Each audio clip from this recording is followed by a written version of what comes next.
இதோ தொடர்ந்து ஒரே ரத்தம் அதே வீரம் என்று மருதுகாண்டியரின் புகழ்பாட தமிழினத்தின் ஒற்றை நம்பிக்கை தமிழன் என்கின்ற இனமுண்டு தனியே அவருக்கு குணம் என்று திசைகள் தோறும் முழங்கிக் கொண்டிருக்கக்கூடிய நமது அண்ணன் தாய்ப்புலி சீமான் அவர்கள் இப்பொழுது உங்கள் முன்னிலையில் பேசுவார்.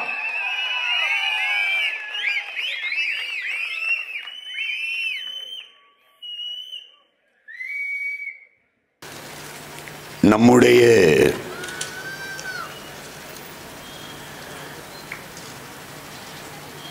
வீர பெரும் பாட்டன்கள் மானமறவர்கள் மருதுபாண்டியர்களினுடைய மாவீரத்தை போற்றுகிற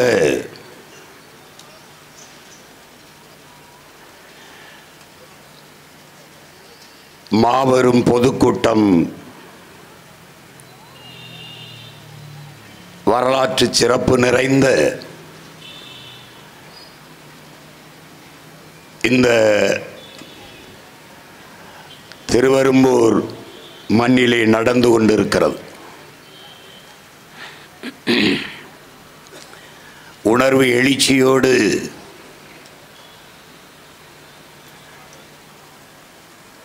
நம் பாட்டனினுடைய நினைவு நாளில்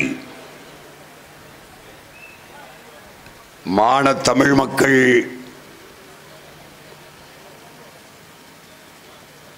அவர்களுக்கு வீர வணக்கத்தை செலுத்துவதற்கு கூடியிருக்கிற என் உயிர் சொந்தங்கள் அனைவருக்கும் என்னுடைய அன்பு வணக்கம்.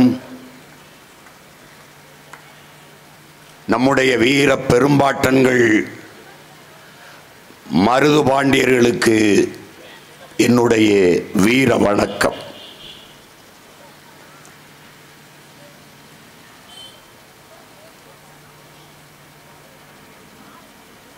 உலகெங்கிலும்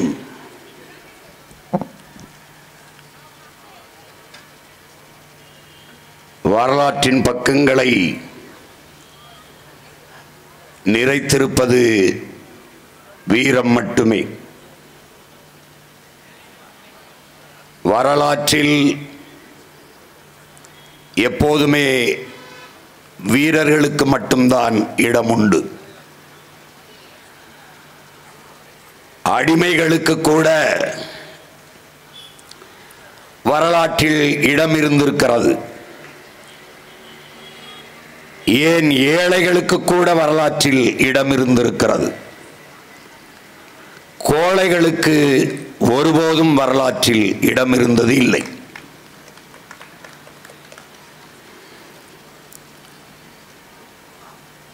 வீரமற்ற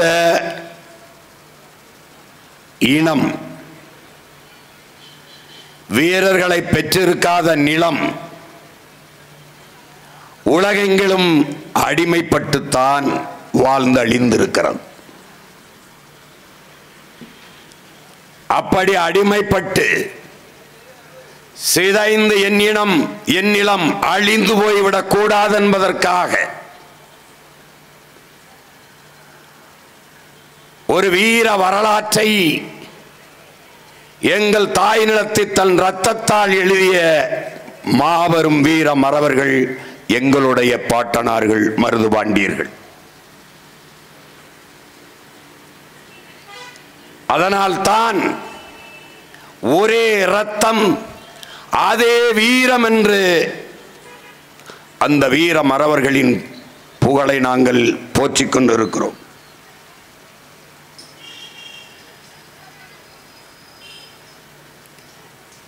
உலகெங்கிலும் புரட்சியாளர்கள் எல்லாம் விடுதலை களத்தில் பாய்ந்த வேங்கைகள் எல்லாம் முன்வைத்த முழக்கங்கள் ஒன்றே ஒன்றுதான். அது அடிமை வாழ்வா உரிமை சாவா, சரணடைந்த வாழ்வா அல்லது சண்டையிட்ட சாவா?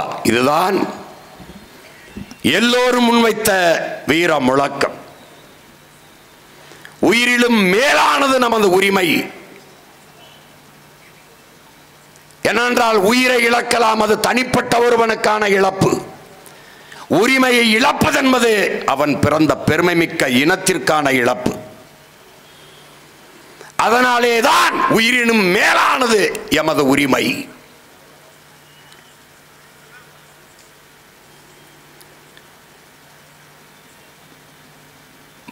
இங்கே மாவீரன் சுபாஷ் சந்திர போஸ் அவர்கள்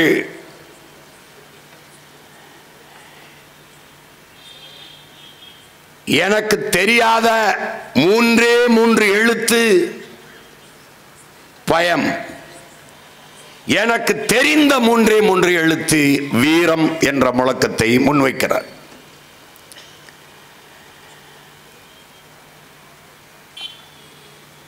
அவருடைய நேர் வடிவாக இந்த நிலத்திலே நின்ற எங்களுடைய வீர திருமகன், தெய்வ திருமகன், எங்கள் தாத்தா பசுமன் முத்துராமலிங்க தேவர் அவர்கள் எனக்கு பதுங்க தெரியும், பாய தெரியும், ஒருபோதும் பயங்கொள்ள தெரியாது என்ற முழக்கத்தை முன்வைக்கிறார்கள். அதே வழியிலே வந்த எமது இன விடுதலைக்கு புரட்சிகர படையை கட்டி போராடிய வீரமரவன் எங்கள் உயிர் தலைவன் மேதகுவே பிரபாகரன் அவர்கள் அஞ்சுவதும் அடிபணிவதும் தமிழன் பரம்பரைக்கே கிடையாது என்ற முழக்கத்தை முன்வைக்கிறார். இது எல்லாவற்றுக்கும் முன்னவனாக எங்களுடைய வீரமரவர்கள், எங்களது பாட்டன்கள், மருதுபாண்டியர்கள், மரணம் என்பது மனித வாழ்வில் ஒரு முறைதான், சாவது உறுதி, அது சத்தியம். ஆனால் போற உயிர் உரிமைக்காக போராடி போகட்டும். இதே முழக்கத்தை எங்கள் உயிர் தலைவன் வைக்கிறான். போராடினால் சாவோம், போராடாவிட்டாலும் சாவோம். ஆனால் போராடினால் ஒரு நாள் உரிமை பெற்று வாழ்வதற்கு வாய்ப்பு இருக்கிறது. அதனால் போராடி சாவோம். போராடினாலும் சாவோம், போராடாவிட்டாலும் சாவோம். ஆனால் போராடினால் ஒரு நாள் வாழ்வதற்கு வாய்ப்பு இருக்கு. அதனாலே போராடி சாவோம் என்ற வீர முழக்கத்தை முன்வைத்தார். அப்படித்தான் அந்நியன் ஆதிக்கத்தின் கீழே என் அன்னை தமிழ் நிலம் அடிமைப்பட்டு விடுமோ என்ற அச்சத்திலே, என்னரும் மக்களே, அருமை வீரர்களே, வெகுண்டு திரண்டு வாருங்கள், சாவது ஒரு முறைதான், அது சாதாரணமாக இருக்கக்கூடாது, சரித்திரமாக இருக்க வேண்டும். அதனால் வாருங்கள். சூரியன் உள்ளளவும் சந்திரன் உள்ளளவும் உங்கள் பெயர் சரித்திரத்திலே நிலைத்திருக்கும். வாருங்கள், மண்ணின் விடுதலைக்காக போராடி மாளலாம் என்று வீர முழக்கத்தை இட்டவன் நம்முடைய வீர பெரும்பாட்டன்கள், மருதுபாண்டியர்கள் விட்ட நிலம் இந்த நிலம். அதனால்தான் அவன் பேரன் இந்த நிலத்திலே நின்றவனுக்கு இந்த வீர வணக்கத்தை பெருமிதத்தோடும் திமிரோடும் செலுத்திக் கொண்டிருக்கிறேன். உலகெங்கிலும் வீரம் ஏன் போற்றப்படுகிறது? ஏன்? யதார்த்த உலகிலே நாட்டின் முதலமைச்சர் வலிமைமிக்க அதிகாரத்தை கொண்டவர், நாட்டின் பிரதம அமைச்சர் வலிமைமிக்க அதிகாரத்தை கொண்டவர், நாட்டின் முதல் குடிமகன் பிரசிடென்ட் ஆஃப் இந்தியா ஜனாதிபதி வலிமைமிக்க அதிகாரத்தை கொண்டவர்கள். ஆனால் அவர்களுக்கு பாதுகாப்பு, அவர்கள் உயிரை பாதுகாப்பது பதவி அல்ல, வீரம் என்பதை என்னிலும் இளைய என் தம்பி தங்கைகள் புரிந்து கொள்ள வேண்டும். இசட்டு பிரிவு, ஒய் பிரிவு, பிளாக் கார்ட்ஸ் என்று வீரர்கள் சூற்றி ஆயுதத்தோடு நின்று உயர்ந்த பதவியில் இருப்பவர்கள் உயிரை பாதுகாக்க வேண்டிய தேவை இருக்கின்றால், நீ எந்த கொம்பனா இருந்தாலும் வீரன் தான் உன்னையே பாதுகாக்கிறார். அறிவில் சிறந்தவன் நம்முடைய ஐயா அப்துல் கலாம். அவருக்கும் வீரன்தான் பாதுகாப்பு. இந்தியாவிலே பெரும் பணக்காரன் அதானி அம்பானி, நீ எந்த கொம்பாவும் இரு, ஆனால் உன் உயிரை பாதுகாக்க கருப்பு உடையில் கையில் ஆயுதத்தோடு வீரன் சுத்தி நிற்க வேண்டியதற்கு காரணம் வீரம்தான் பாதுகாப்பு. அறிவோ செல்வமோ பதவியோ புகழோ, பாதுகாப்பு வீரம். 150 கோடி மக்கள், எல்லையில் நிற்பவன் 15 லட்சம் ராணுவ வீரர்கள் மட்டும்தான். அந்த வீரர்களின் வீரத்திலே இந்த நிலம் பாதுகாப்பாக இருக்கிறது என்றால் வீரம். அதனாலேதான் உலகெங்கிலும் வீரம் போற்றப்படுகிறது. படத்திலே பாய்ந்து வாய்ந்து 100 பேர் 200 பேர் வந்தாலும் அடித்து வீழ்த்துகிற கதாநாயகர்கள், உங்கள் தளபதி கதாநாயகர்கள் கூட எனக்கு பாதுகாப்புக்கு இசட்டு பிரிவு கொடுங்கள்,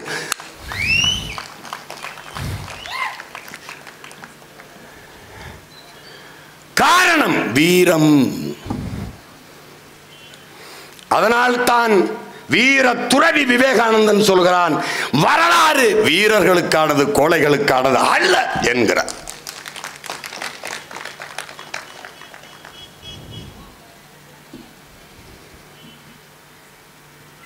மருதுபாண்டியர்களை, எங்கள் முன்னவர்களை, எங்கள் பெருமைமிக்க பாட்டனார்களை புகழ்ந்து பேசுவது, அவர்கள் பெருமையை பாடுவது என்பது வாக்குக்காக அல்ல, வருங்கால தலைமுறை பிள்ளைகளுக்கான வழிநடத்தலுக்கு. என் இனப்பெருமையை, என் முன்னவனின் பெருமையை பேசுவது என்பது பீற்றிக்கொள்ள அல்ல, எங்களை நாங்களே தேற்றிக்கொள்ள, நான் யார் என்பதை எனக்கு நானே சொல்லிக்கொள்ள, நான் எப்படிப்பட்ட வீரனின் பேரன் என்பதை நான் அறிந்து கொள்ள, எனக்கு பின்பு வருகிற என் தம்பி தங்கைகளுக்கு அறிந்து சொல்ல. அதற்காகத்தான் இது போன்ற நிகழ்வுகள்.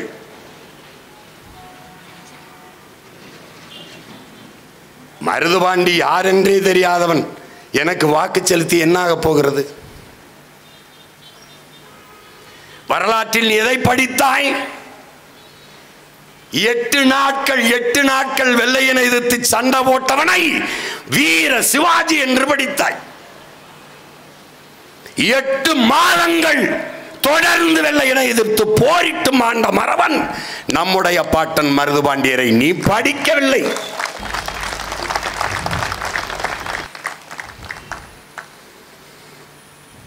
அவன் வரலாற்றில் நேர் முன்னத்தி ஏர் சீமான் என்கிற இந்த சிவகங்கையில் பிறந்த எளிய மகனுக்கு அவன் பாட்ட நேர் முன்னத்தி ஏர்.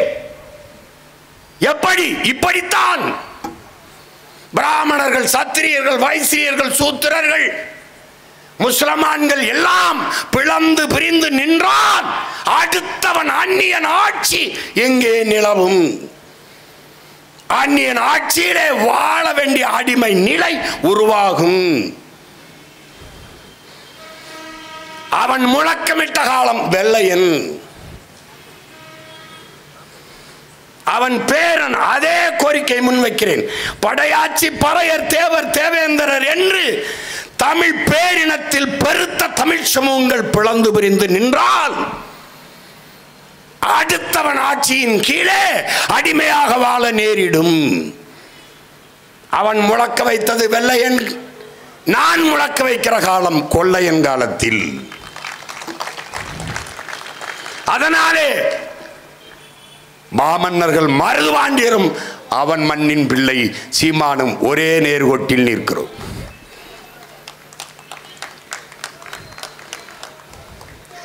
ஒன்றுபட்டால் உண்டு வாழ்வு, ஒற்றுமை நீங்கில் அனைவருக்கும் தாழ்வென்ற தமிழின் மூத்த மொழிக்கு ஏற்ப முழக்கத்தை முன்வைத்த வீரமறவன் நம்முடைய பாட்டன்கள்.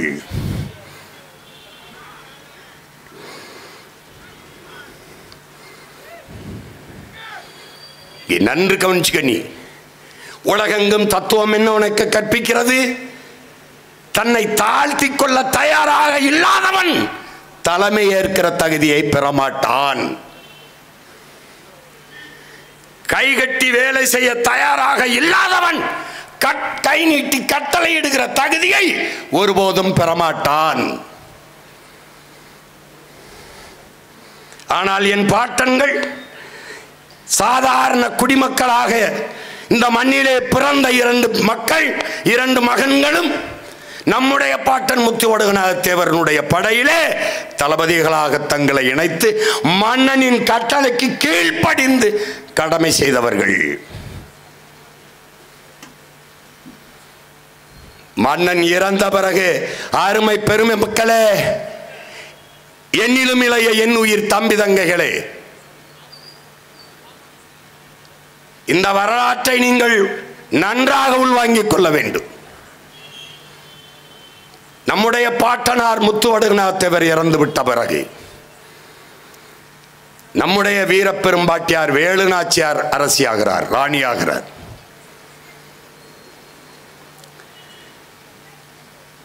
நம் பாட்டிக்கு கீழே படை தளபதிகளாக நின்றவர்கள் நம்முடைய பாட்டன்கள் மருதுபாண்டியர்கள். 200 ஆண்டுகளுக்கு முன்பே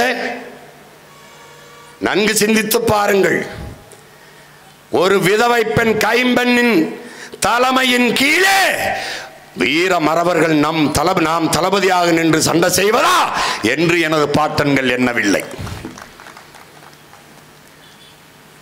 நாங்கள் தான் பெண்ணிய உரிமையை பெற்றுக் கொடுத்தோம், நாங்கள் தான் பெண்களை மதிக்க கற்றுக் கொடுத்தோம் என்று பீத்து திரிகிற திராவிட பதர்களே, 200-250 ஆண்டுகளுக்கு முன்பே என்னுடைய வீர பெரும்பாட்டி வேலுநாச்சியாரின் படையிலே தளபதிகளாக நின்று அந்த வீர மாதாவை கட்டளை ஏற்று களத்திலே பாய்ந்த மறவர்கள் எங்கள் பாட்டன்கள் மருதிருவர்கள்.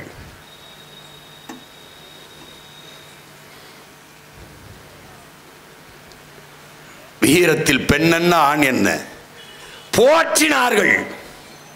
வீர மாதாவின் கட்டளைக்கு கைவிரல் அசைவுக்கு கண்ணசைவுக்கு களத்திலே பாய்ந்த வேங்கைகள் நம்முடைய பாட்டன்கள். பதவிக்காக சண்டையிட வரவில்லை, பதவிக்காக களத்திலே போகவில்லை, நம் பாட்டிக்காக உயிரை களத்திலே பலியிட களத்திலே நின்ற மறவர்கள் நம்முடைய பாட்டன்கள்.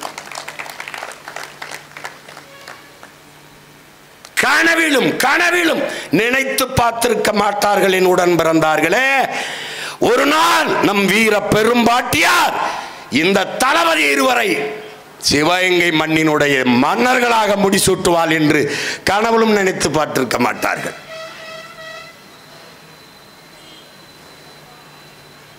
பேரன்புமிக்க என் பெற்றோர்களே, என் உயிருக்கு நீ என் உடன் பிறந்தார்களே, இந்திய துணைக்கண்டத்தின் வரலாற்றிலே வெள்ளையனை எதிர்த்த போரிட்ட வீரர்களின் வரலாற்றிலே ஒரே ஒருவர் தான் வென்று மீண்டும் முடிசூடி இருக்கிறாள். நீ படிப்பது சான்சி ராணி லட்சுமி பாய். என் பாட்டி எங்களின் வீரமாதா வேலுநாச்சியார் பிறந்து இறந்து 85 ஆண்டுகள் கழித்துத்தான் உன்னுடைய லட்சுமி பாய் மணிக்கர்ணை என்கிற பெண்ணே பிறக்கிறாள். இள வயதில் திருமணமாகுவதால் லட்சுமி பாய். சான்சி மன்னன் அவன் நாட்டை ஆண்டவன் இறந்து போகிறான், இவள் ராணி ஆகிறாள், அதனால் சான்சி ராணி லட்சுமி பாய். என் அப்பத்தா செத்து 85 ஆண்டு கழித்து பிறக்கிறான். நீ வரலாற்றில் எப்படி படிக்கிறாய்? என் பாட்டி வேலுநாச்சியாரை படிக்கிற போது தென்னாட்டின் சான்சி ராணி என்று படிக்கிறாய். ஆனால் நியாயமாக உண்மையாக வரலாறு எப்படி பதிவாயிருக்க வேண்டும்? சான்சி ராணியை படிக்கும் போது வடநாட்டின் வேலுநாச்சியார் என்று எழுதியிருக்க வேண்டும்.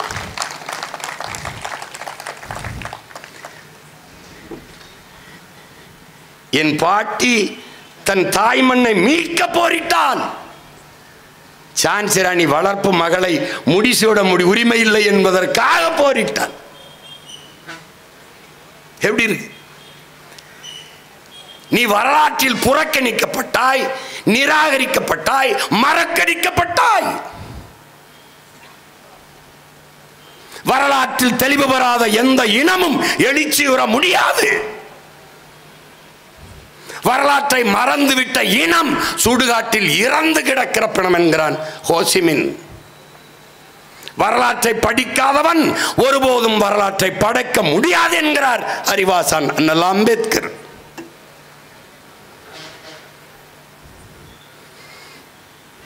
அதனால்தான் எங்கள் உயிர் தலைவன் வரலாற்றை படி, நீ வரலாற்றை படை, வரலாறாகவே வாழ் என்ற முழக்கத்தை எங்களுக்கு முன்வைத்து சென்றார்.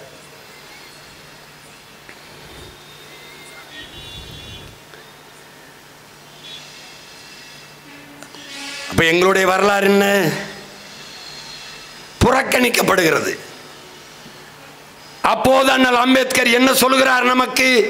வரலாற்றில் புறக்கணிக்கப்பட்ட இனத்தின் மக்கள் ஒரு நாள் தங்களுக்கான வரலாற்றை தாங்களே எழுதுவார்கள் என்கிறார். நாங்களே இப்போது என் இனத்தின் வரலாற்றை எழுதி கொண்டிருக்கிறோம். எது என் வரலாறு? எது? எங்கள் வீர பெரும்பாட்டன் தீரன் சின்னமலை தோற்றான் வெள்ளையனிடத்திலே. என்னுடைய வீர பெரும்பாட்டன் பூலித்தவன் தோற்றான் வெள்ளையனிடத்திலே. என்னுடைய வீர பெரும்பாட்டன் அழகுமுத்துக்கோன் தோற்றான் வெள்ளையனிடத்திலே. இன்னொரு பாட்டன் மன்னர் வீரபாண்டியன் தோற்றான் கட்டபொம்மன் வெள்ளையனிடத்திலே. இந்திய நிலமுழமைக்கும் வெள்ளையனை எதிர்த்து போரிட்ட அத்தனை ஆண் மறவர்களும் தோற்றார்கள். ஆனால் ஒரே ஒரு நிலத்தில், ஒரே ஒரு களத்தில், நான் பிறந்த நிலத்தில் என்னுடைய பாட்டி வேலு நாச்சியார் மட்டும்தான் ஒரு வீர மங்கை மான மரத்தி, அவள் ஒருத்திதான் நேரடியாக களத்திலே வெள்ளையனை பொருத்தி வீழ்த்தி வென்று மறுபடி முடிசூடினார். இதுதான் இந்திய துணைக்கண்டத்தின் ஒப்பற்ற வரலாறு. என் பாட்டியின் வெற்றிக்கு தோளுக்கு தோள் துணை நின்று அவளுடைய வீர வரலாற்றை தன் வீரத்தாலும் இரத்தத்தாலும் எழுதியவன் என் பாட்டன் மருதுபாண்டியர் என்பதை அறிவார்ந்த தமிழ் சமூக தம்பி தங்கைகள் மறந்துவிடக்கூடாது.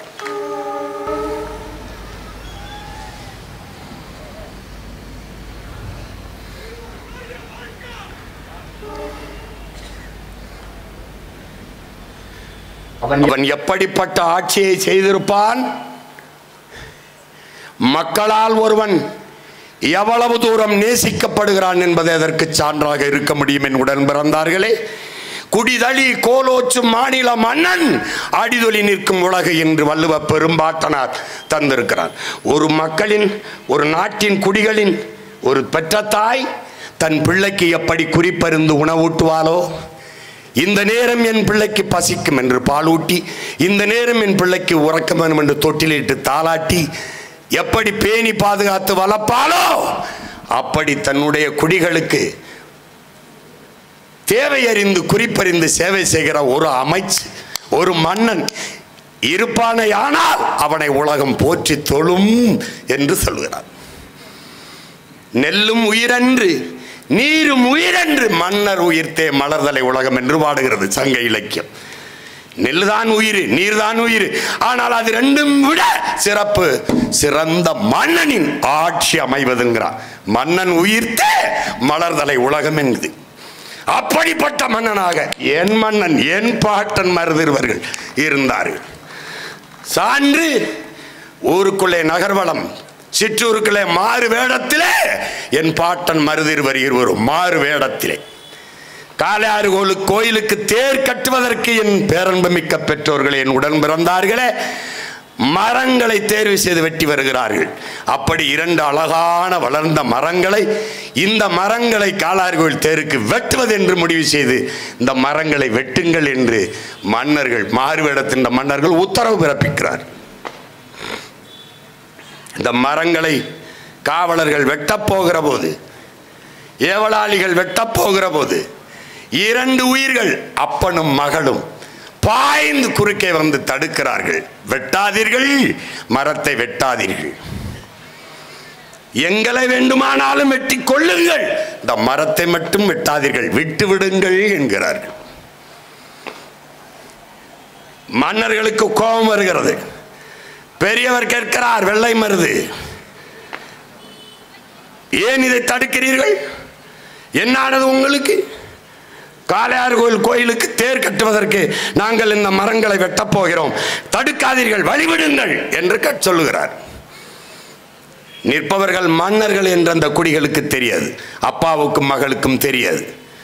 காலில் விழுந்து கதறுகிறார்கள், வேண்டாம், அந்த மரங்களை மட்டும் வெட்டாதீர்கள், விட்டுவிடுங்கள், விட்டுவிடுங்கள் என்று. ஏன் இவ்வளவு பிடிவாதம் பிடிக்கிறீர்கள்?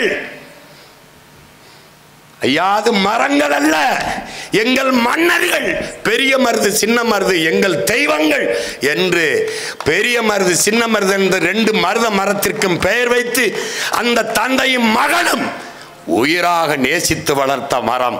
சொல்லுகிறார்கள், எங்கள் மன்னர்கள், எங்கள் தெய்வங்கள், அதை வெட்டாதீர்கள், எங்களை வேண்டுமானாலும் வெட்டுங்கள் என்றால் குடிகள் கோலோச்சும் கோமகனை, மன்னனை எவ்வளவு தூரம் நேசித்திருந்தார்கள் என்றால் அவன் அவ்வளவு தூரம் குடிகளை நேசித்து ஆட்சி செய்திருக்கிறான் என்பதற்கு சான்று இது ஒன்றே. அவன் ஆட்சியில் சோழ பேரரசன் கரிகாலன், அருண்மொழி சோழன் மகன் அரசேந்திரனை, அதற்கு பிறகு வந்த மன்னர்களில் என்னுடைய பாட்டன் மருதுபாண்டியர் தான் வேளாண்மைக்கு அதிக முக்கியத்துவம் கொடுத்தவன். அவன படத்திலே பார்த்தீர்களே, வேல்ஸ் எனக்கு வளரி வீச கற்றுக் கொடுத்தார், நான் அவர் குருவாக ஏற்றுக்கொண்டேன். அவனுக்கு என்னுடைய பாட்டன் பெரிய மருது ஒரு ஆரஞ்சு பழத்தை கொடுக்கிறவன். அவன் உண்டு விட்டு எழுதுகிறான், உலகத்தில் மிகச் சுவையான ஆரஞ்சு பழத்தை நான் உண்டேன், இதுவரை இப்படி சுவையான ஒரு ஆரஞ்சு பழத்தை நான் உண்டதே இல்லை என்று. ஏனால் என் நிலம் முழுமைக்கும் ஆரஞ்சு பழம் விளைந்து கிடந்தது. 200 ஆண்டுகளுக்கு முன்பு ஆரஞ்சு பழத்தை ஏற்றுமதி செய்தவன் என் பாட்டன். இன்றைக்கு அவன் பேரன் என் வீட்டை சுற்றி வெறும் வேலிக்கருவேல முள்ளாக இருக்கிறது என்றால் இந்த 200 ஆண்டுகளில் என்னடா நடந்தது? இதான் கேள்வி. வெறும் சீமக்கருவேலையும் இந்த தைல மரம்ங்கிற யூக்கலிப்டஸ் மரங்களையும் நச்சு செடிகளை என் நிலமங்கும் நட்டவன் எவன்? அவன் வேளாண்மைக்கு கொடுத்த முக்கியத்துவத்தினாலேயே அவன் படையை கிளப்பி வந்து கொண்டே இருக்கிறான். படை அவன் பிரகடனப்படுத்திய பேரறிவிப்பு செய்த அந்த சம்புத்தீவு போர் பிரகடனத்திற்கு பேரறிவிப்புக்கு பிறகு பல்லாயிரக்கணக்கான உழைக்கும் மக்கள், உழவர்குடி மக்கள், போர் பயிற்சி எடுத்திராத வீரர்கள், அவர்கள் பிறப்பிலேயே கிராமத்தான் சிலம்பு, வாழ்வீச்சு, மரம் ஏறுதல், நீச்சல் எல்லாம் வென்றிருப்பான். அப்படி உழவர்குடி உழைக்கும் வேளாண்குடி மக்கள் வாளும் வேலும் ஏந்தி அருவாலும் கம்பும் தூக்கி கொண்டு தங்களை சாரையாக அணியணியாக நம் பாட்டனின் படையில் இணைத்து படையின் எண்ணிக்கையை பெருக்கினார்கள் என்றால் வேளாண் குடிகளுக்கு அவன் கொடுத்த முதன்மைத்துவம்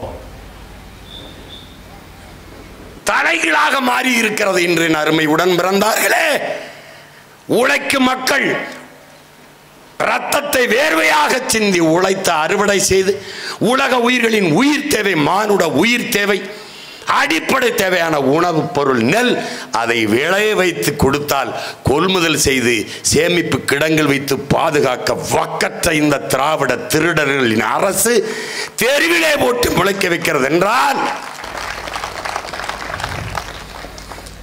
ஒரே ஒரு உறுதியைத்தான் நம் பாட்டனின் நினைவு நாளில் என் பிள்ளைகள், என் பெற்றோர்கள் எடுக்க வேண்டும். நம் உழைப்புக்கு மரியாதை இல்லாது உலக உணவு தேவைக்கு பசி போக்குற அந்த நெல்லை தெருவில் போட்டது போல ஒரு நாள் இவர்களை நாம் தெருவில் போட வேண்டும் என்கிற உறுதியை நாம் ஏற்க வேண்டும். வாக்கு செலுத்துகிறது ஒரு வரிசையில் நின்று தெருவில் நின்று வாக்கு செலுத்துகிறீர்களே, அப்படி நெல் மூட்டைகள் தெருவில் கிடந்து மழையில் நனைந்து முளைத்ததை ஒரு தடவை நீங்கள் நினைத்து பார்க்க வேண்டும். விஷம், சாராயம், அந்த நஞ்சை விற்கிறார்கள் அரசு. பாருங்கள், 790 கோடிக்கு ஒரே நாளில் குடித்திருக்கிறார். தீபாவளி அன்று ஒரே நாளில் 790 கோடி. அடுத்த கேள்வி என்ன வருகிறது? ஒரு நாளில் 290 கோடிக்கு குடிக்கிற அளவுக்கு பணம் வைத்திருப்பவனுக்கு எதற்காக இலவசம் என்ற கேள்வி வருமா வராது?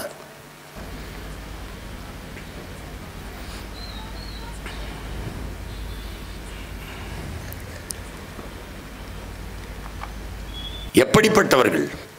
அந்த டாஸ்மார்க்கில் விற்கிற சரக்கை விலை உயர்ந்த கட்டிடங்களை கட்டி, அதிலே மதிப்புமிக்க கட்டிடங்களை கட்டி, அதிலே அடுக்கி, அதற்கு குளிரூட்டி வடை போட்டு, அதற்கு கண்காணிப்பு கருவிகளை பொருத்தி, வாயிலில் 2 காவலர்களை நிறுத்தி பாதுகாக்கிற அரசை நீங்கள் எத்தனை காலத்திற்கு பாதுகாக்கப் போகிறீர்கள்? என் அன்பு பெற்றோர்களே, என் உயிருக்கு நீ உடன் பிறந்தார்களே, அந்த குடோனுக்குள்ளே போட்டு மூடி கொளுத்தாமல் இவர்களை எத்தனை காலத்திற்கு நீங்கள் வேடிக்கை பார்த்து கொண்டிருக்க போகிறீர்கள்? எப்படி?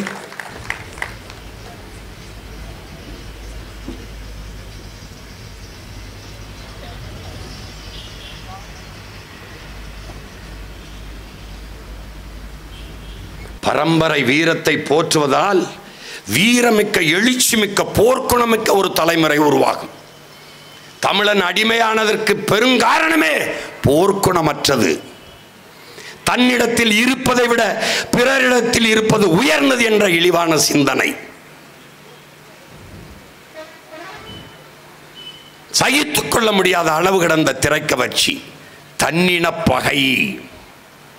அந்த தன்னின பகையைத்தான் தகர்க்க வேண்டும் என்று என் பாட்டன் இந்த சம்புத்தீவு பிரகடனத்திலே முழங்குகிறான். எல்லோரும் ஒன்றிணைந்து வாருங்கள். இந்த மண்ணின் மீட்சிக்கு, இந்த மண்ணின் விடுதலைக்கு ஒன்றாக இணைந்து வென்று முடிப்போம். பிறகு ஒற்றுமையாக மகிழ்ச்சியாக வாழ்வோம், வாருங்கள் என்கிறார். அதைத்தான் உங்கள் பிள்ளைன்னு சொல்கிறேன்.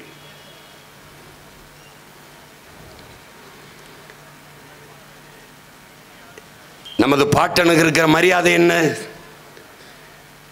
100-150 கோடியில் உலக புகழ்பெற்ற கடற்கரையிலே 2 ஏக்கரில் சமாதி கட்டி படுத்திருக்கிறார்கள் இவர்கள். அவர்கள் சாதனை என்ன? என்ன செய்தார்கள்? என்ன செய்தார்கள்? ஆனால் நம் பாட்டனின் ஆண்டுதோறும் நினைவிடத்தில் போய் வணக்கம் செலுத்துகிறது வழி வருகிறதே. ஒரு நெருக்கமான சந்திலே தூக்கில் விடுவதற்கு முன்பு நம்முடைய வீர பெரும்பாட்டன் பெரிய மருதவர்கள் என்னுடைய தலையை வெட்டி கொண்டு போய் காளையார் கோயிலுக்கு முன்பு அடக்கம் செய்யுங்கள் என்கிறார். அங்கே அடக்கம் செய்யப்பட்ட அந்த வீர மறவனின் தலை அடக்கம் செய்யப்பட்டிருக்க இடத்தில்தான் நாம் ஒவ்வொரு ஆண்டும் வணக்கம் செலுத்துகிறோம். ஒரு மரப்பாச்சி பொம்மை தண்டி ஒரு சிலைக்கு. இந்த ஆண்டு போகிற போது சிறைக்குள் கைதிகளை சந்திக்க போறது போல ஒடுக்கமான கம்பிகளை கட்டி ஒரு அடிமைகளை அழைத்து செல்வது போல ஒரு வீர மறவன் விதைக்கப்பட்ட இடத்தில் அவன் பிள்ளைகள், பேர பிள்ளைகள் பெருமிதத்தோடும் திமிரோடும் வழிபடப் போகிற ஒரு இடம் போல அது இருக்கிறதா? இல்லை. இந்த திராவிடர்கள் ஆட்சி நம்ம எவ்வளவு தூரம் இழிவுபடுத்தி புறந்தள்ளி அவமதிக்கிறது என்பதை மான தமிழ் மக்கள் புரிந்து கொள்ள வேண்டும். இதை போலதான் நம்முடைய தாத்தா தெய்வ திருமகன் நாளை மறுநாள் வணக்க நிகழ்வு நீ பார்ப்பாய்.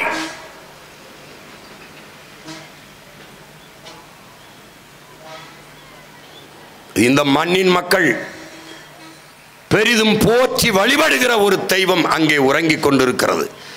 அந்த கோயிலில் சென்று வழிபடுகிற இடத்தில் எதற்கு எல்லா கட்சி கொடிகளும் நடப்படுகிறது? கட்சி மாநாடா, அல்லது கட்சி கூட்டமா, அல்லது தெய்வ வழிபாடா?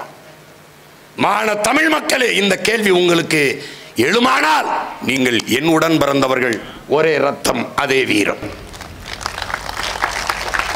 எதற்காக கொடி? எல்லா கட்சி கொடிகளையும் எதற்காக அங்கே நடுகிறீர்கள்?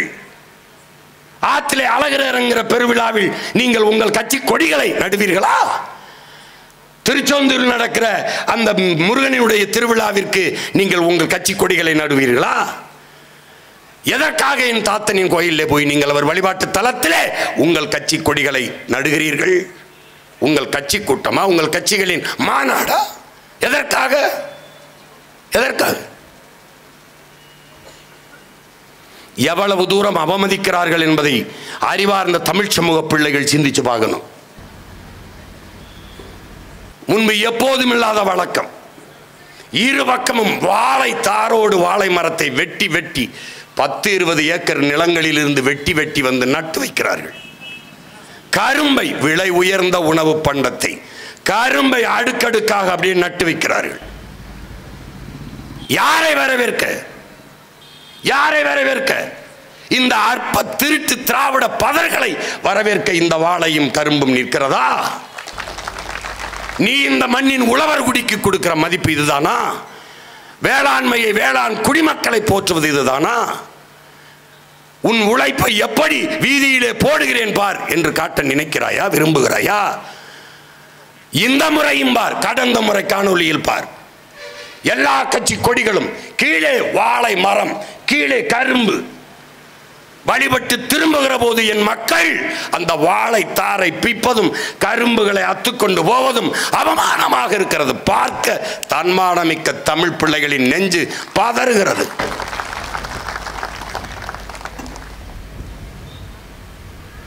எல்லா செல்வங்களையும் நாட்டு மக்களுக்கு கொடுத்து தெய்வத்தின் வாசலில் என் மக்களை பிச்சைக்காரர்கள் போல வாழத்தாருக்கும் கரும்புக்கும் கேவலமாக இருக்கிறது. யாரை வரவேற்க? ஐயா ஸ்டாலின், தம்பி உதயநிதி, நீங்க வணக்கம் செலுத்த வர்றதுக்கு வாழை மரத்தையும் கரும்பை வெட்டி வைக்கணும். எப்படி இருக்கு? அரசு இதை கவனத்தில் எடுத்துக்கொள்ள வேண்டும். என் தாத்தனின் கோயிலுக்குள் வருவதற்கு முன்னாடி ஒரு வளைவு இருக்கிறது, ஆர்ச். அதுக்கு முன்னாடி எந்த கட்சி கொடியும் வச்சுக்க, எந்த தோரணமும் போட்டுக்க. அந்த வளைவுக்குள்ள எந்த கட்சி கொடி இருந்தாலும் என் பிள்ளைகள் பிடுங்கி தூர வீசுவார்கள் என்பதை பேரறிவிப்பு செய்கிறேன். வாழை மரம் கரும்பு கட்டு, நீ செத்த பண்ண உன் பாடைக்கு கட்டு, அங்க கட்டாத, அங்க கட்டாத. ஏன்னா முத நாளே போய் நாங்கள் என் தம்பி எல்லாம் படுத்துக்கிறதா இருக்கோம். எவனாவது வாழைன்னு வச்சா அவன் கழுத்தில் வாழை வச்சிடுறதுன்னு முடிவெடுத்துருவான். பார்த்துக்க, சேட்டை பண்ணாத, சேட்டை பண்ணாத, பண்ணாத, என்ன அவமதிக்காத. அது ஒரு காலம். இது பிரபாகரனின் பிள்ளைகளின் காலம். இது வீர மறவர் பிள்ளைகள் வெகுண்டெழுகிற காலம். தன்மானமிக்க தமிழ் பிள்ளைகள் தலை நிமிர்கிற காலம். வெறிகொண்ட புலிகள் களத்திலே பாய்கிற காலம். எவனும் எதிர்வந்து விடாதே.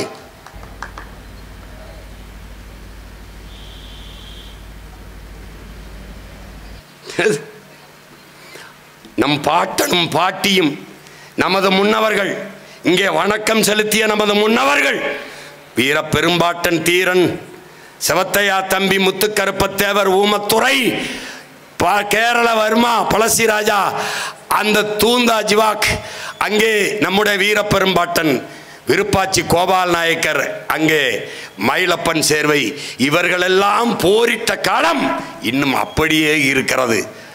அந்த ரத்தம் இன்னும் ஈரம் காயாமல் இருக்கிறது. அவர்கள் விட்டு சென்ற வீர மூச்சு காற்று நம்மை சுற்றி சுற்றி சுழன்று வருகிறது. அந்த மூச்சு காற்றை சுவாசிக்கிற நாம் நிமிர்ந்து வெகுண்டு எழ வேண்டியிருக்கிறது. ஏன்? களம் அப்படியே இருக்கிறது. அந்த தேவை அப்படியே இருக்கிறது. அந்த போர் அவசியப்படுகிறது. அன்னைக்கு நமது பாட்டன்கள் களத்திலே வாளும் வேலும் ஏந்தி நின்றார்கள். நாம் அதனினும் வலிமையான சொல்லாயுதம் ஏந்தி களத்திலே நிற்க வேண்டியது இருக்கிறது. அறிவாயுதம் ஏந்தி களத்திலே நிற்க வேண்டியிருக்கிறது. அன்னைக்கு வெள்ளை ஆகாதிபத்தியம் தான், இன்னைக்கும் அதே வெள்ளையே அந்நிய ஆதிக்கம் தான். அன்னைக்கு ஒருவன் மட்டும் வர்த்தகம் செய்ய வந்தான், கப்பலிலே வந்தான். அவனை விரட்டி அடிப்பது, அவனை நாட்டை விட்டு துரத்துவிடுவது விடுதலை போராட்டம் என்றார்கள். அவர்களை விரட்டி விட்டதை சுதந்திரம் என்றார்கள். ஆனால் விடுதலை பெற்ற இந்த நாட்டில் ஒரு ஆண்டுக்கு ஒரு நாட்டிற்கு அடிமையாக இருந்த என் நிலம் உலகில் எல்லா நாட்டுக்கும் அடிமையாக இருக்க துடிக்கிறது. கப்பலிலே வந்தவனை விரட்டிவிட்டு வானூர்தியில் வருபவனை சிவப்பு கம்பளம் விரித்து வரவேற்பதை வளர்ச்சி என்று என் நாடு எனக்கு சொல்லிக் கொடுக்கிறது. இந்த நாட்டை ஆளுகிற பிரதம அமைச்சர், இந்த நாட்டை ஆளுகிற முதன்மை அமைச்சர், முதலமைச்சர் எல்லாம் அந்நிய முதலீடுகளை ஈர்க்கிறோம், பேர்க்கிறோம், கொண்டு வருகிறோம், நடுகிறோம், புடுங்குகிறோம், கட்டுகிறோம் என்று நம்மிடத்தில் இன்னும் கதை விட்டுக் கொண்டிருக்கிறார்கள். அன்னைக்கு வந்தான் அந்நியன், அவனும் வர்த்தகம் செய்ய வந்தான். அவனை விரட்டுவது விடுதலை போராட்டம். இன்றைக்கு ஊர் ஊராக விடுதலை பெற்ற நாட்டின் ஆட்சியாளர்களே போய் எங்க ஊருக்கு வாருங்கள் வணிகம் செய்ய, எங்க ஊருக்கு வாருங்கள் முதலீடு செய்ய என்று இருகரம் விரித்து அழைப்பதை வளர்ச்சி என்கிறார்கள். நம் பாட்டன் பாட்டி காலத்திலே ஒரே ஒரு எதிரி வெள்ளையன், இன்றைக்கு 1000 எதிரி, அவ்வளவு பேரும் கொள்ளையன். அப்போ இரு மருதுபாண்டியர் பத்தாது, நாம் ஒவ்வொருவனும் மருதுபாண்டியராக மாற வேண்டிய தேவை இருக்கிறது. அதனால் நான் சொல்கிறேன், களம் அப்படியே, தேவையும் அப்படியே. போர் அது ஆயுதம், இது அறிவாயுதம். அது கருவி, இது கருத்தியல் புரட்சி. நோக்கம் ஒன்றுதான், இனத்தின் விடுதலை. அன்னைக்கு ஒருவன், இன்னைக்கு பல பேர். கூட்டாண்மை நிறுவனங்கள், கூட்டிணைவு நிறுவனங்கள், கார்ப்பரேட் முதலாளிகள். கூட்டி வருபவன் யார்? இன்றைய ஆட்சியாளர். 9000 கோடி முதலீடை கொண்டு வந்திருக்கிறோம் என்று. அறிவார்ந்த தம்பி தங்கைகளே, இந்த நாட்டில் அமைச்சராக இருந்த, அதிகாரத்தில் இருந்த ஒவ்வொருவனும் பல லட்சக்கணக்கான கோடிகளை, பல லட்சக்கணக்கான கோடிகள், பல ஆயிரம் பல லட்சக்கணக்கான கோடிகளை வைத்திருக்கிறார்கள். ஆனால் 5000, 10,000, 9,000 அந்நிய முதலாளிகளின் முதலீட்டை நாங்கள் கொண்டு வந்திருக்கிறோம் என்று ஒவ்வொரு முறையும் சொல்கிறார். வெளிநாட்டு முதலாளிகளுக்கு நம் தாய் நாட்டை கூறு போட்டு விற்பதை வளர்ச்சி என்று நமக்கு கற்பிக்கிறார்கள், காதுகளில் தேனூற்றுகிறார்கள்.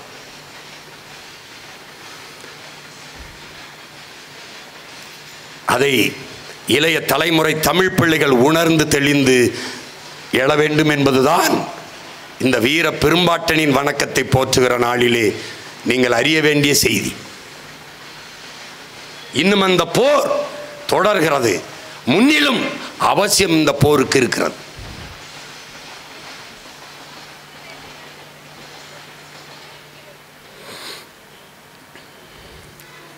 நாமும் நம்முடைய பாட்டனை போல ஒரு பிரகடனத்தை செய்ய வேண்டியிருக்கிறது.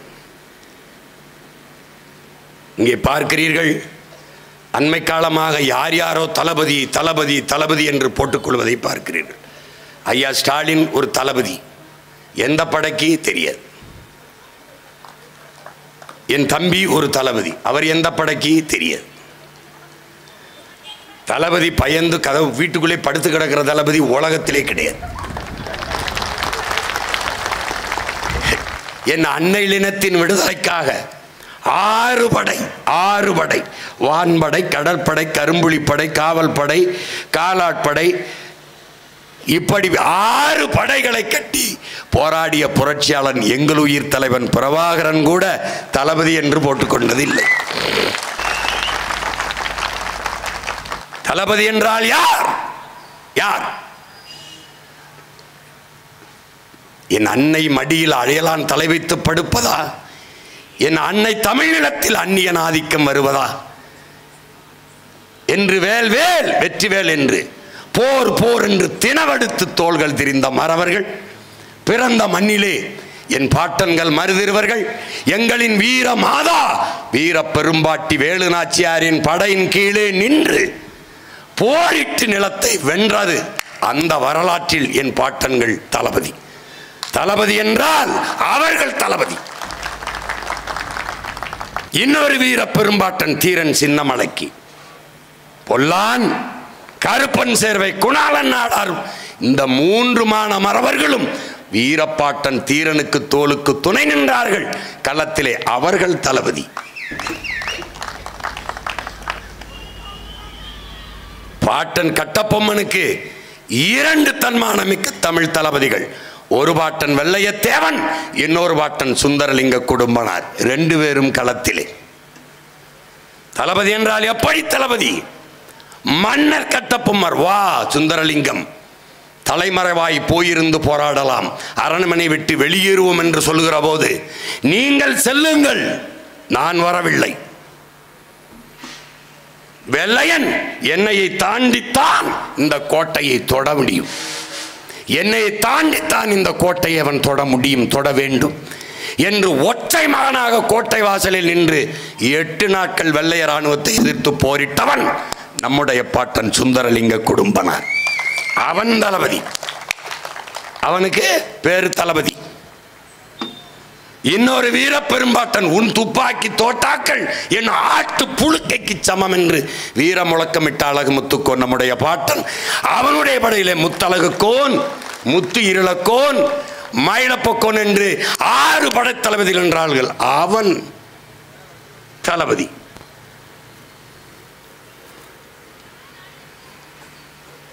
முதலாக வெள்ளையனை எதிர்த்து வீரப்போர் புரிந்து களத்திலே பாய்ந்த மானமரவன் நம்முடைய பாட்டன் பூலித்தேவன். வெள்ளைக்காரனின் பீரங்கியும் துப்பாக்கியும் வெறும் வாளையும் வேளையும் வைத்து அடித்து விரட்டி புறமிதுகு காட்டி ஓட வைத்த வீரன் நம்முடைய பாட்டன் பூலித்தேவன் அவர்கள்.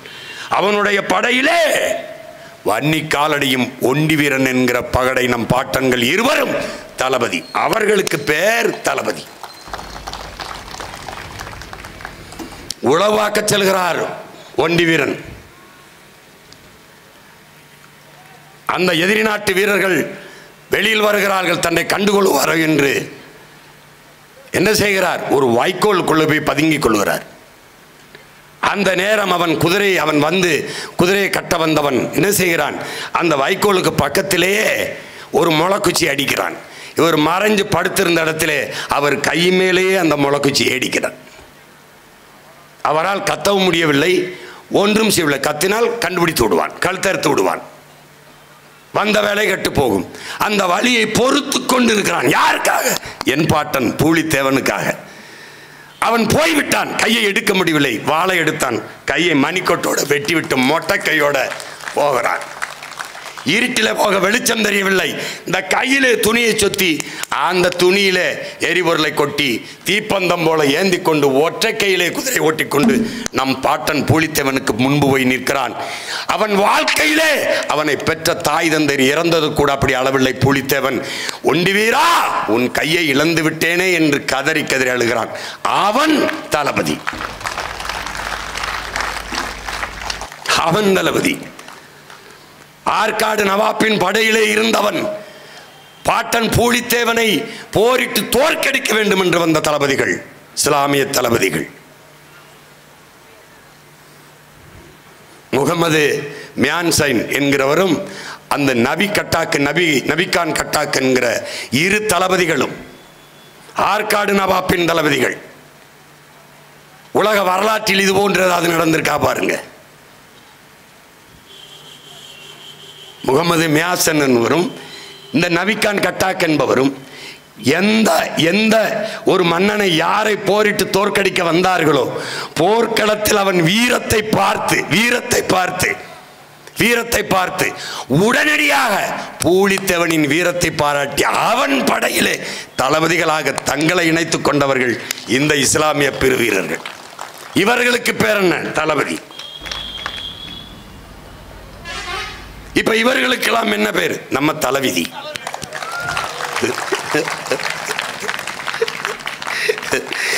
என்னடா செஞ்சீங்க தளபதி? எந்த படைக்குடா தளபதி? சொரி சரங்கு படைக்கு தளபதியாடா? கால கொடுமடா. இந்த புரட்சிங்கிறதும் இந்த தளபதிங்கிற வார்த்தையும் இந்த தமிழ்நாட்டில் சிக்கிக்கிட்டு சாவது மாதிரி உலகத்தில் எந்த நாட்டிலையும் கவலம் கிடையாது. யாரு? லெனினும் புரட்சியாளன், ஸ்டாலினும் புரட்சியாளன், எப்படி இருக்கு? மாசெத்துங்கும் புரட்சியாளன், ஃபிடல் காஸ்ட்ரோவும் புரட்சியாளன், சேகுவராவும் புரட்சியாளன், ஹோசிமினும் புரட்சியாளன், சுபாஷ் சந்திர போஸும் புரட்சியாளன், பகத்சிங்கும் புரட்சியாளன், என் தலைவன் பிரபாகரனும் புரட்சியாளன், இந்த பதர்களும் புரட்சியாளன். இந்த புரட்சிங்கிற சொல்லுக்கு வந்த வறட்சி இருக்கிற சாமி உலகமாக கொடுமை. தமிழ் இன மக்கள் தங்கள் இன வரலாற்று இன பெருமையை உணரல. பிரச்சனை தான். பேர் அறிஞர்கள் ஞானிகள் பிறந்த நிலம். அவன் வெறும் வீரன் அல்ல. வீரன் என்பவன் தன்னை காக்க, தன் பெண்ணை காக்க, தன் வீட்டை காக்க போராடுகிறவன் வீரன். அதுபோல தான் பிறந்த மண்ணை காக்க, தான் பிறந்த பெருமை மிக்க நாட்டை காக்க போராடுகிறவன் மாவீரன். அப்படி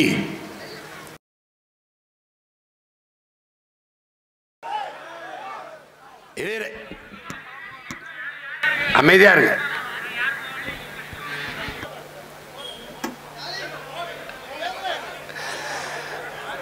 அப்பா, நான் சொல்கிறேன், போதையின் பாதையில் செல்லாதீர்கள்.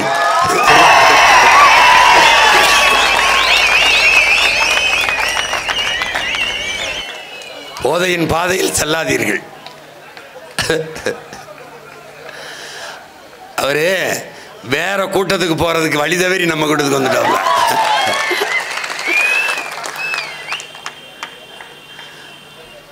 வாங்க அமருங்க. நம்முடைய இனம் மிக பெருமை மிக்க தலைவர்களை, ஞானிகளை, மேதைகளை பெற்றது. நம்முடைய பாட்டன் மாவீரன் என்றால் அவன் தன் வீட்டை காக்க போராடவில்லை, தன் பெண்ணை காக்க போராடவில்லை, தன்னை மட்டும் காக்க போராடவில்லை, தான் பிறந்த மண்ணையும் தான் பிறந்த பெருமை மிக்க நாட்டையும் காக்க போராடியதால் அவன் சாதாரண வீரன் இல்லை, மாவீரன் என்று இன்று நம்மால் போற்றப்படுகிறான். அதை என்னிலும் இளைய என் தம்பி தங்கைகள் கருத்தில் கொள்ள வேண்டும். நம்முடைய தாத்தா தெய்வ திருமகன் அவர்கள்,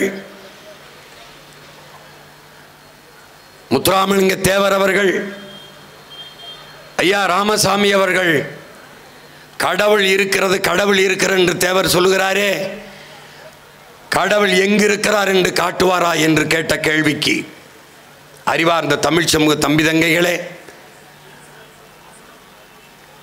உடம்பில் உயிர் இருக்கிறது, கை இருக்கிறது, கால் இருக்கிறது, கண் இருக்கிறது, மூக்கு இருக்கிறது, எல்லாவற்றையும் காட்டுகிறீர்களே.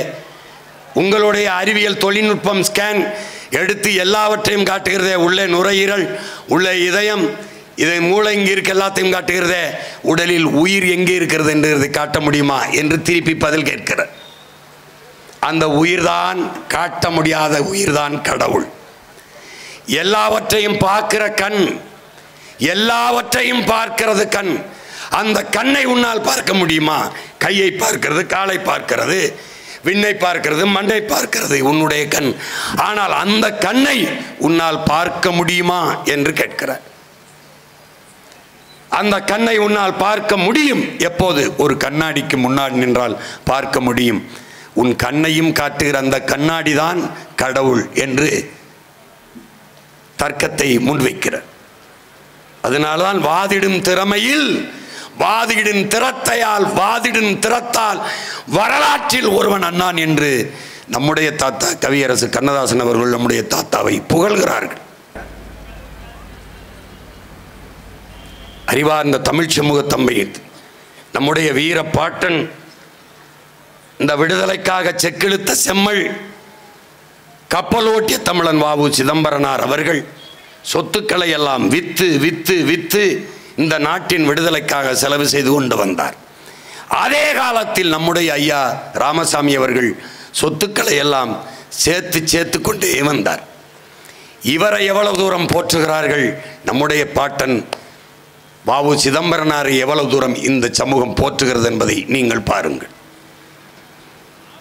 அவன் போராடி பெறாத விடுதலை இல்லையா நீங்களும் நானும் சுதந்திர காற்றை சுவாசித்துக் கொண்டு உலவுகிறோம்.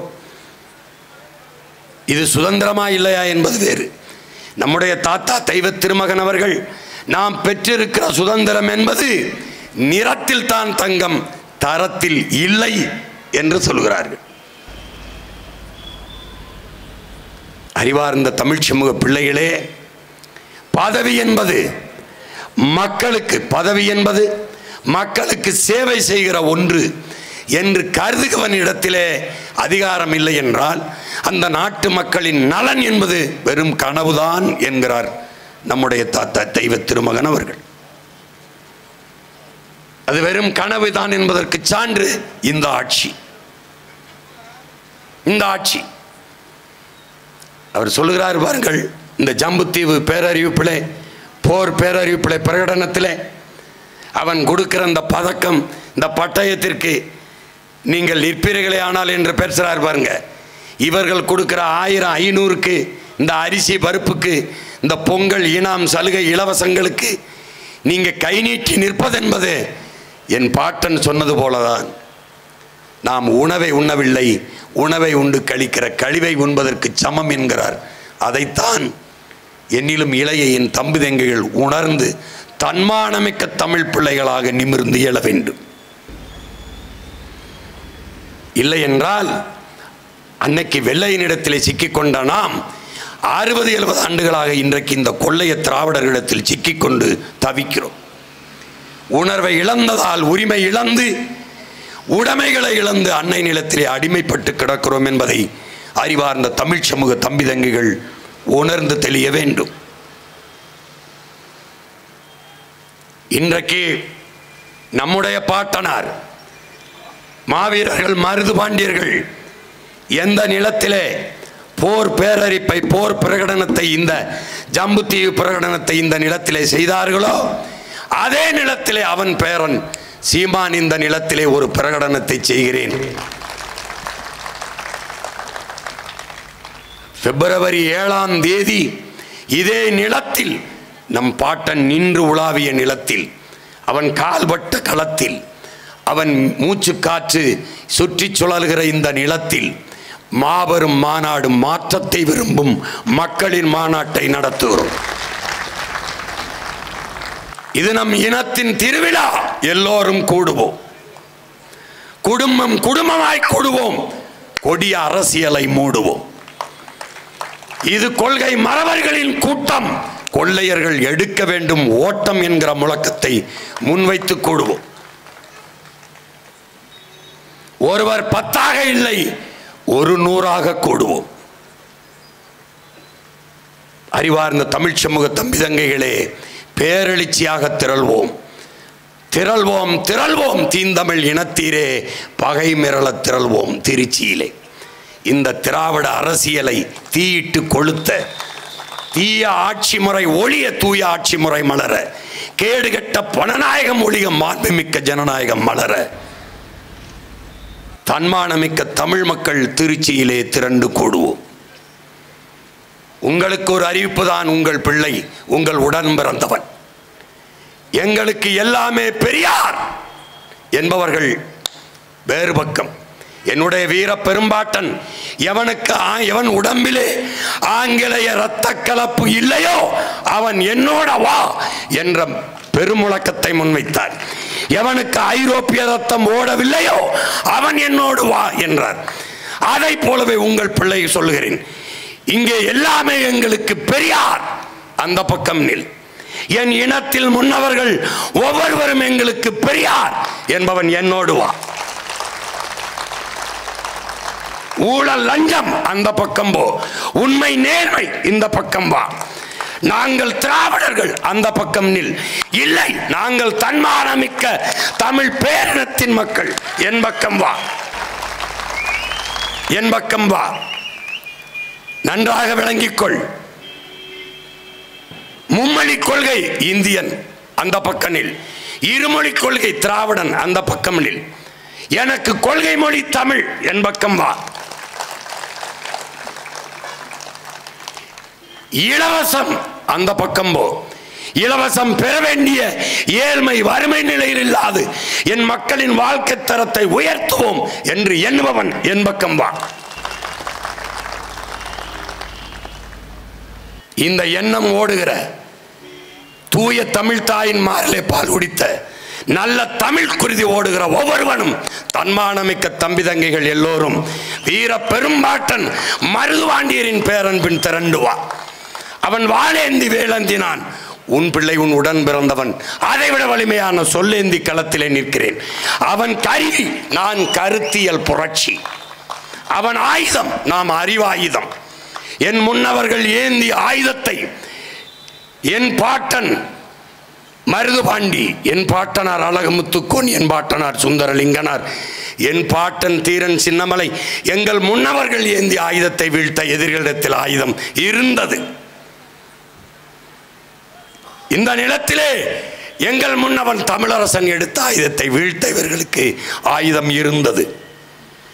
என் தாத்தன் கலியபெருமாள் தூக்கிய ஆயுதத்தை வீழ்த்த இவனுக்கு ஆயுதம் இருந்தது. எங்கள் வீரப்பன் கையில் இருந்த ஆயுதத்தை வீழ்த்த இவனுக்கு ஆயுதம் இருந்தது. என் இனத்தின் விடுதலைக்கு புரட்சி செய்த மாபெரும் புரட்சியாளன் என் உயிர் தலைவன் தூக்கிய ஆயுதத்தை வீழ்த்த இவனுக்கு ஆயுதம் இருந்தது. ஆனால் அவர்களின் பிள்ளை சீமானும் அவன் தங்கைகளும் தம்பிகளும் தூக்குகிற ஐவாயுதத்தை வீழ்த்த உலகத்தில் எவனிடத்திலும் ஆயுதம் இல்லை. நாங்கள் எடுத்து வைக்கிற கருத்தியல் கோட்பாட்டை களத்திலே சந்திக்கிற வீரன் இன்னும் இந்த நிலத்தில் பிறக்க இல்லை, பிறக்க போவதும் இல்லை. எங்களுடைய அறிவாயுதத்திற்கு முன்பு எவனுடைய ஆயுதமும் வலிமையற்றது.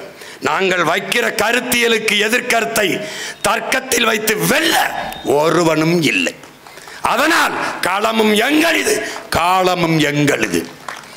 அதனால்தான் 2026 படைப்போம் புதிய அரசியல் வரலாறு என்ற முழக்கத்தை வைக்கும்.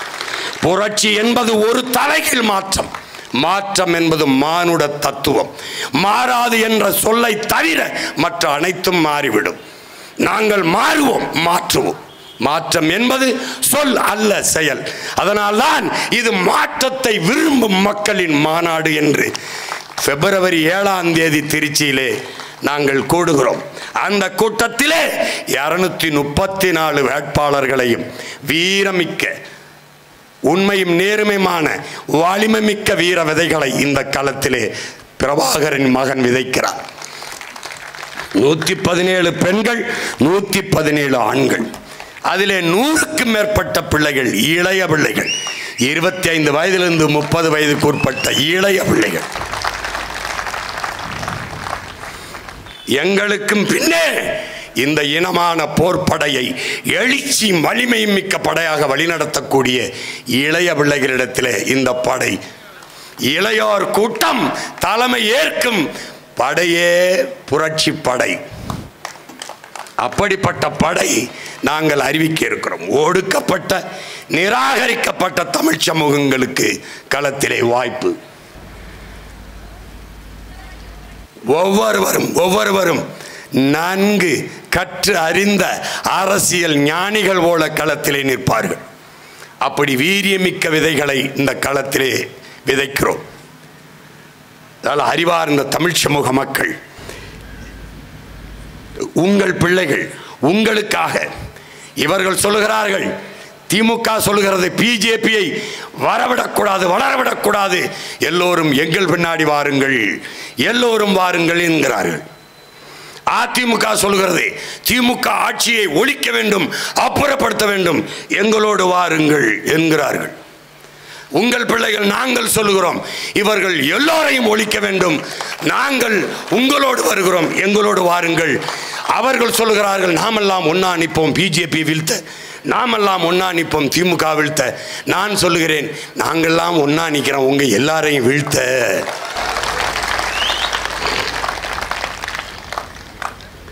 மாறுதல் என்பதும் மறுமலர்ச்சி என்பதும் இப்படித்தான். புரட்சி என்பது ஒரு தலைகீழ் மாற்றம். மேலே இருக்கிறது கீழே வரும், கீழே இருக்கிறது மேலே போகும்.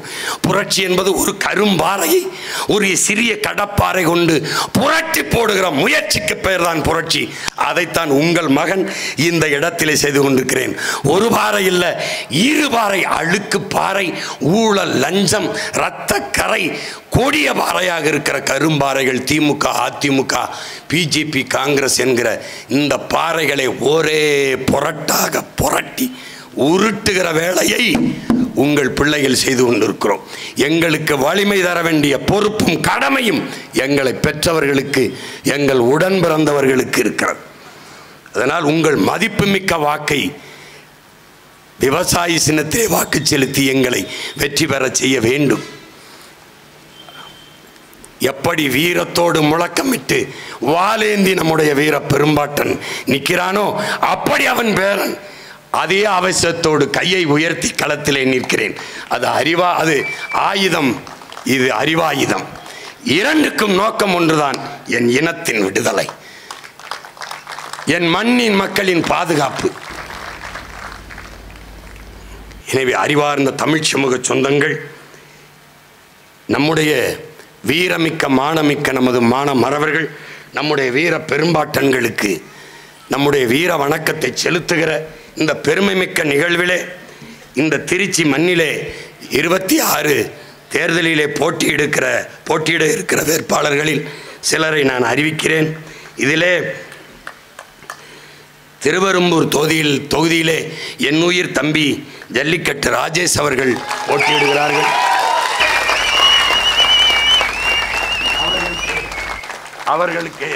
அவர்களுக்கு விவசாய சின்னத்திலே வாக்கு செலுத்தி வெற்றி பெற செய்யுங்கள். என் தம்பியின் வெற்றி அல்ல, என் வெற்றி அல்ல, உங்களின் வெற்றி, நம் இனத்தின் வெற்றி, நம் மண்ணின் வெற்றி. அடுத்ததாக மண்ணச்சநல்லூர் தொகுதியிலே என் அன்பு மகள் பேராசிரியர் தேன்மொழி அவர்களை களத்திலே நிறுத்துகிறேன். என் அன்பு மகளுக்கு விவசாய சின்னத்திலே வாக்கு செலுத்தி வெற்றி பெற செய்ய வேண்டும் என்று அன்போடு வேண்டுகிறேன்.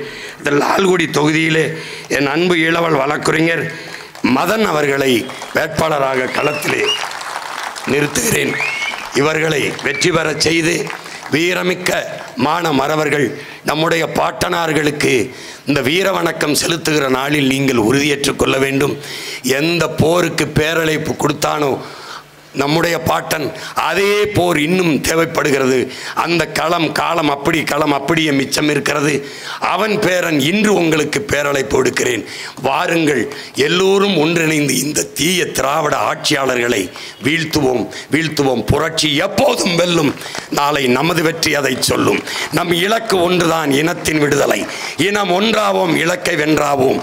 தமிழ் தாய் வாழ்க, தலைவர் பிரபாகரன் வாழ்க. வீரமிக்க மானமிக்க வீரமறவர்கள் நம்முடைய பாட்டன் மருது பாண்டியர்களுக்கு அவன் பேரன் பெருமிதத்தோடும் திமிரோடும் என்னுடைய வீர வணக்கத்தை செலுத்துகிறேன். வீர வணக்கம், வீர வணக்கம்.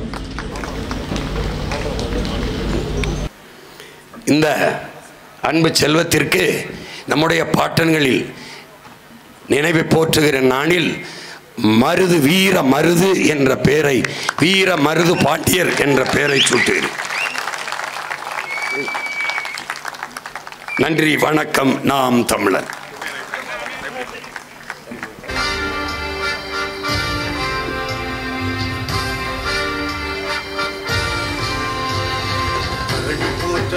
சிறக்க கடல் காடு மலைகள் காக்க